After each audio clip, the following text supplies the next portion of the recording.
What's happening everyone, TomGorian here and welcome to round number 4 of the RFL Season 9 Championship on F1 22. Today we are getting ready for race number 4. It's the French Grand Prix at the Castellet circuit.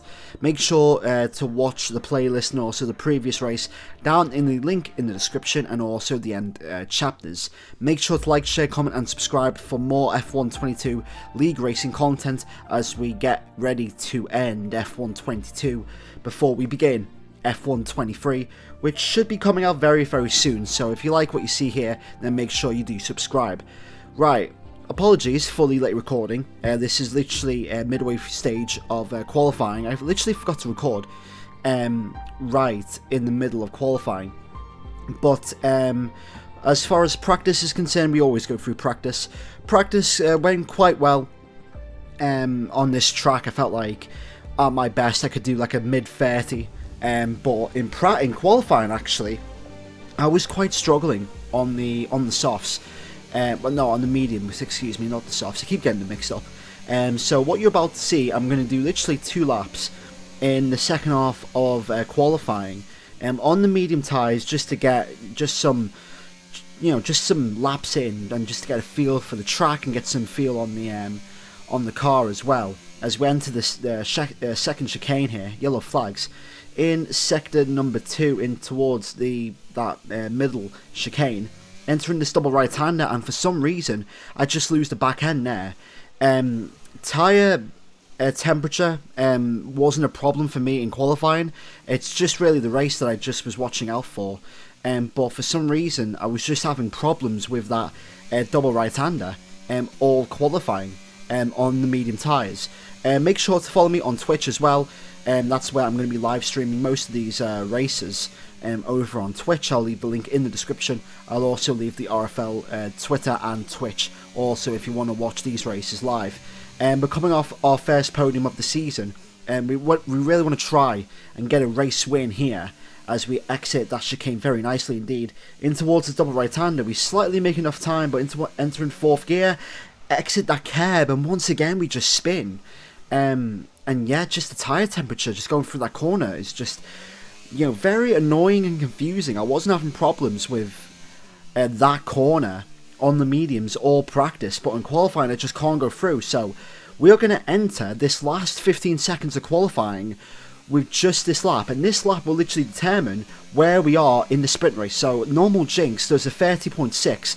That is the time we have to beat if we want to get pole position. I don't think we will. So entering turn 1 and 2 the chicane very nicely indeed. Qualifying is now complete. There's a yellow flag literally behind me as cars get out the way, and as you can see we're slightly up in entering this second chicane. Really want to hug this apex in towards 3rd gear and now in towards these 2 corners. This is the corner that I've been really having trouble with into 4th gear, and we get a great exit there, and finally we get some grip as we enter the Mistral straight, and we're going to be helped with some slipstream down the Mistral straight in towards the Mistral chicane, as we're literally 11 seconds up, but we don't know at the time where we are because we have not done a single successful lap in prior to this. The only 2 laps that we've literally done were the 2 laps that you've literally just saw, so we don't know where the hell we are as far as how quick we are. Entering the end of sector 2 and in towards sector 3, and we're literally green. So this is now all or nothing now, literally in this final sector. So we don't know where we are. We don't know if we're literally on course to be pole position or if we're going to be down in 6th or 7th or even last. We don't even know yet. So all we can do is just make this lap count in towards the final couple of corners here. This long left-hander, and in 3rd gear in towards this final right-hander. Very hard to get the right amount of steering angle.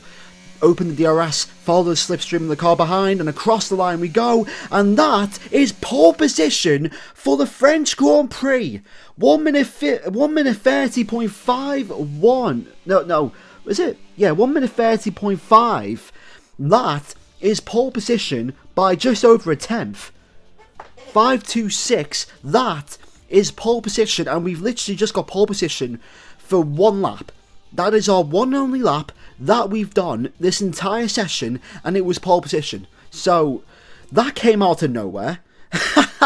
Brilliant, absolutely brilliant that we've just managed to get pole position with 1 lap, and that's all you need in qualifying, just 1 lap on the softs to get everything done. So thank goodness we're starting pole position, but now this is where it matters. The sprint race, obviously RFL format, the sprint race determines the qualifying, determines the grid for the 50% race. So this is where we've got to make it count. 5 red lights, and away we go for this RFL sprint race at France. And Jinx gets a great start. We get a decent start, but Jinx just mugs us off the line in towards turn 1, hit the apex there. We're going to have to leave him room, and then obviously Jinx has the inside line, and Jinx takes the lead of this French Grand Prix. We've got to watch out for Scott as well behind us to make sure he doesn't go for any, you know, kamikaze dive bombs or anything. But we're not focusing on Scott, we're just focusing on Jinx, and obviously it's a 5-lap sprint race, so not really much happens. And yeah, so obviously we're going to finish this race in second place. We're behind Jinx, so we're going to be scoring 2 points in towards the final corner. We can't do anything about that, and it's going to be P2 in this RFL sprint race at France. We're going to finish ahead of Scott, so that's 2 points for the championship already. It should have been 3 if we got a good enough start, but obviously Jinx got a rocket launch of a start. But you know, things could be worse. We could be literally span like what happened in Baku. We could be dead last and trying to fight our way back in towards the podium. But we're starting P2. The weather, very sunny, no clouds, no rain, no nothing. So now it's literally going to be all about preserving the tyres and controlling the tyre temperatures, because that's the worst thing about this track. It's just the tyre temperatures, especially in Sector 3. As far as the strategy is concerned, we was going to do a 2-stop between the double mediums and then a soft stint, but we're going to go for the obvious 1-stop from the hards to the mediums. And that really should get us to the end of the race, as long as there's no safety cars. And also, as you can see, normal Jinx and also Evased, those two are literally reserves in this race, are also on the hard tyres. Meanwhile, Angelo, Vapid and Scott are all on the mediums. So realistically, out of the full-time drivers, we're on pole position still. But as you can see, normal Jinx has disconnected. And we already had to restart this lobby once, simply because of the amount of disconnects. But Jinx disconnected, I think JDM disconnected, and Senna disconnected as well, I think. So we're not going to restart for a second time, and this is how it's going to be for this race. So we've already been in this position before, where we're literally getting pole position, and all we have to do is just race our own race and just try and not lose a lot of time.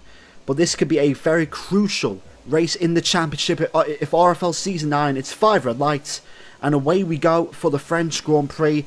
Tentative start once again, a bit of wheel spin in towards 3rd and 4th gear, and Scott goes around the outside of Jinx, and he takes the lead of this RFL French Grand Prix. We go a little bit wide, and Vapid's on our outside, so we have to leave him just enough room. Entering the second chicane, and Vapid's still there though. He's going to go around our outside in towards second chicane. He's still actually there, he's still actually trying to fight, but he has to give way because we have the inside line. And literally, if you race on the hards at the start of a race, you'll know how much understeer and how much grip you have on the hards at the start of a race. And it doesn't matter to me how much, you know, heat or how much temperature you have on the hard tyres at the start of a race. You won't have as much, you know, of temperature, or you won't have the amount of grip as you think you will on these hards. So it's very hard to try and get a good start, and that's just been my problem with this game, as far as trying to get the hard tyres to work at the start of a race. But entering lap number 2, Jinx has binned it into the wall, and he's got front wing damage, and he's going to retire from this French Grand Prix. So now we are now in second place of this French Grand Prix, and Scott is literally ahead of us. So we've literally accepted for the first part of the stint that Scott's going to be quicker because he's on the mediums, we're on hards. But PWR Evased, this guy who's a reserve driver, this is where I would like to say I've made one of my smartest decisions of this race. Instead of holding myself and trying to fight him, I just literally thought, I'm going to let him go. I let him go, and I'm going to use him to pull me along with the DRS, and I'm going to save ERS. And as time goes on, as you can see right now, lap 10, we have the better tyres than Scott, and we're catching up to him. because Evast is a reserve, and reserves have their own championship in RFL Season 9, so we're not racing Evast, we're racing Scott W, who is the championship leader, and there goes Evast. Evast takes the lead of the French Grand Prix, and Scott has been overtaken. We go a little bit wide, but now we have gained so much time on Scott W, and now we're literally in his DRS. You know, the cars behind, Virtue Dan, Angelo and Vapid, we were literally gaining and extending the gap so much to them. And now, as you can see, Scott has now got no ERS, so we're going to try and make a move on the fast right-hander in towards this corner, and we actually give him a little bit of a tap there. We give him just enough room, entering this other fast right-hander around the outside. He tries to go, but he can't make it work, and we have the inside line, and that is the official RFL lead of the French Grand Prix, because Evast is a reserve. So we have taken the lead of this French Grand Prix on lap 11, and pretty much at the end of this lap, Scott is going to come into the pit lane for the hard tyres as we get our first warning of this race. So that's not what you want to see, literally. And on lap 16, we've literally got a penalty, and that's not what you want to see either. So lap 16, Evast comes in, and we're going to come in as well. And we done 16 laps on the hards, and now we're going to do 10 laps. 10 laps on the mediums, which should take us to the end of this race. I could have really went more aggressive on the tyre strategy. I could have boxed literally one lap before on lap 15 and do 11 laps on the mediums, but I was literally going to follow Evast because that's literally my guide to winning this race.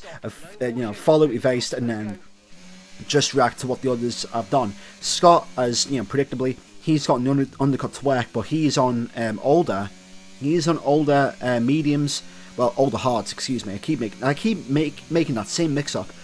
He's on older hards while we're on fresher mediums, so the pace difference for this lap, this is our first flying lap on the mediums, should be massive. And as you can see, we've already closed the gap to pretty much under a second as we try and hunt Scott down for the race win. Scott doesn't have a time penalty though, so we're going to have to try and push and work our way around. And also Virtue Dan is literally on the same strategy in the Red Bull as JJ Finelater sets the fastest lap of a race, 1 minute 33.5 I think. But we've got the DRS, we've got the slipstream, we've got the ERS, and there it is, and the straight line speed. And ladies and gentlemen, we have taken the lead of the French Grand Prix for the first time, literally. Well, not for the first time because we did it literally earlier on, but now it's official. We've literally taken the lead, and now we've made one stop, so we are now in the net lead. And because Evast is reserve, we are now officially in the lead of this race. So it's myself, Scott, Virtue Dan, and Aiden in 5th place, well, 4th place, but yeah, these reserves just really do my head in right now, because obviously Evast sets the fast lap of the race, and then obviously, you know, I wasn't racing Evast, I was racing Scott, and now on lap 23, Virtue Dan has overtaken Scott W in the Ferrari, and now Virtue Dan is literally into 3rd place. But at this stage in the race, in the second half of the stint on the mediums, the car felt nice to drive, it didn't feel...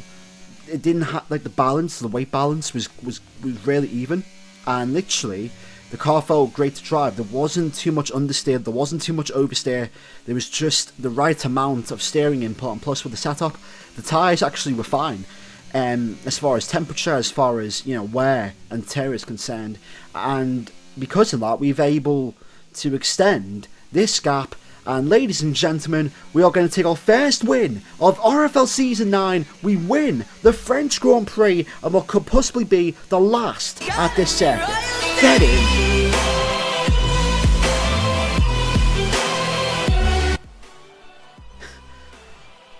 To take a race victory is always a nice feeling, and even though visually you might be thinking, well, Evast won that race. Well, because of the RFL ruling, reserves don't really count for the main results in this championship. So we take the win.